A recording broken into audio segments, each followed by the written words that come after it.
only mentally slow persons will remain, or will say North will remain in power for 100 years.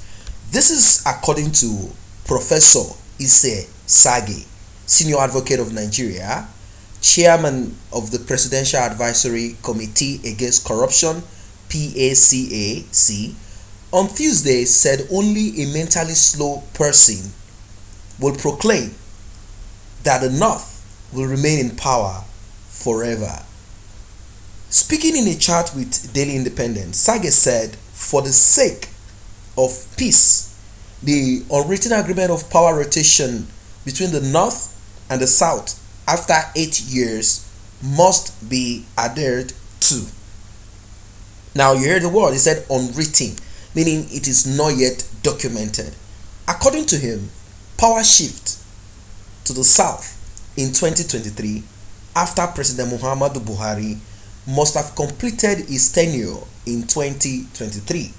He said anyone thinking of truncating that arrangement is interested in the breakup of Nigeria. No rational mind will say things like that. Only an ethnic jingoist or a person who is mentally slow and who does not have the interest of the country at heart will utter such a statement. That statement can only come from somebody who wants us to break apart, he said. No sane person will talk in such an irresponsible manner. The mode of exercise of power and choice of presidency has been established every 8 years. It moves from the North to the South, from the South to the North, depending on which region was in power at the particular time. If anyone thinks he can change that, then that person does not consider the future of Nigeria. The country cannot survive any idea of a group of people in the northern part of Nigeria or south part of Nigeria saying they will remain in power permanently without respecting the rotational rule. This is what Professor Saggy has to say. So guys, when you look about at this power struggle in Nigeria, it simply shows that there are some groups of people in Nigeria that are bent on making sure that the rest of the nation do not have the opportunity to be in that power. But then when I looked at it closely, I realized that this group of Nigerians that are clamoring for rotational government, rotational and all of that, do not even understand that anyone representing Nigerians at that presidential seat means nothing, because what we demand for in Nigeria is accountability, transparency, and a government that will obey the rule of law, not someone from your region necessarily. As long as someone from any part of Nigeria, either from the south of Nigeria, from the northern part of Nigeria, or let's say from the middle belt of Nigeria, as long as this person continues to be corrupt, then the purpose of rotation means nothing. So, but a lot of people are presently pushing for rotational, but then it looks sensible anyway, because it will not make sense if one particular region in Nigeria wants to dominate the rest of the region. And that is what I see the North trying to do right now. They believe that they are born to rule. So it's quite unfortunate that this is happening in Nigeria at the moment. So I'll quickly go through the comment section. Let us see what people are saying here. What are people saying in response to Professor Saggy? One person said, it's time. I agree with Saggy. Another one say, the political building should not be perceived permanently in the north, either southwest or southeast or south. Another person who said, Junaid and Ango Abdullahi right now are the ones pushing for the north to retain power. And I want to say, true talk, Junaid and Ango take note that power will be rotated to the south, and that is how it's supposed to be.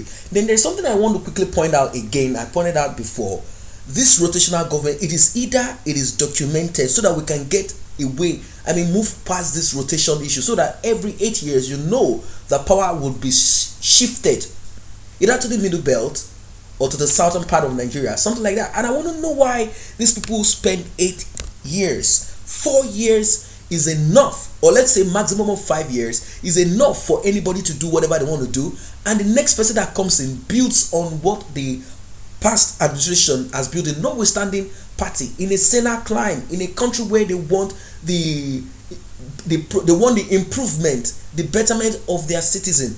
Once they step in there as president, prime minister, they throw away party issues and everyone focuses on how the nation is going to move to the next level. But unfortunately and presently, the kind of politics that is going around the world and one we have in Nigeria, it is not for the masses at all. Someone here says, forget about the 100 years, let's talk about 2023. Only a mad person will say the north will hand over power to the south. I don't want to say until the southwest gets sense, the north will remain in power. Someone here say 2023 is strategically placed. If the north gains support, it would be valid.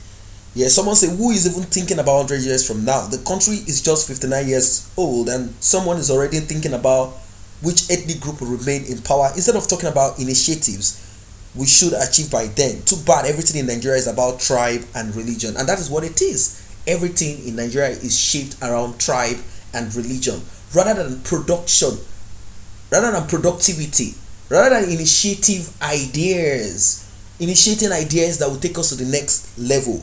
People are thinking of what they would do to put their country on the forefront, put their continent on the forefront. What we are struggling for now is which tribe should take the seat.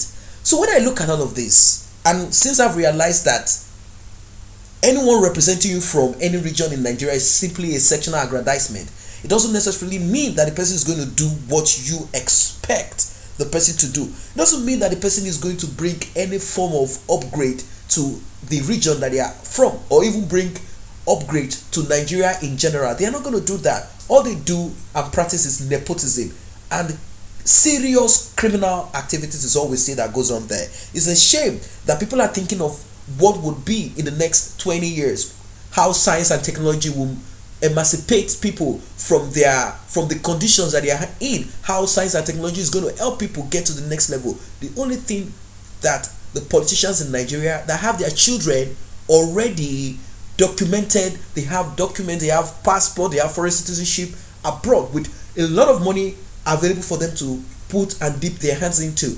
These people come back and they talk like dumb people. They are struggling on who should take over power so that they can keep sucking. It's a shame that this is happening. So guys, this is what it is. Someone says, Saggy, hope you know the Hausa Fulani feudalists don't like this kind of statement.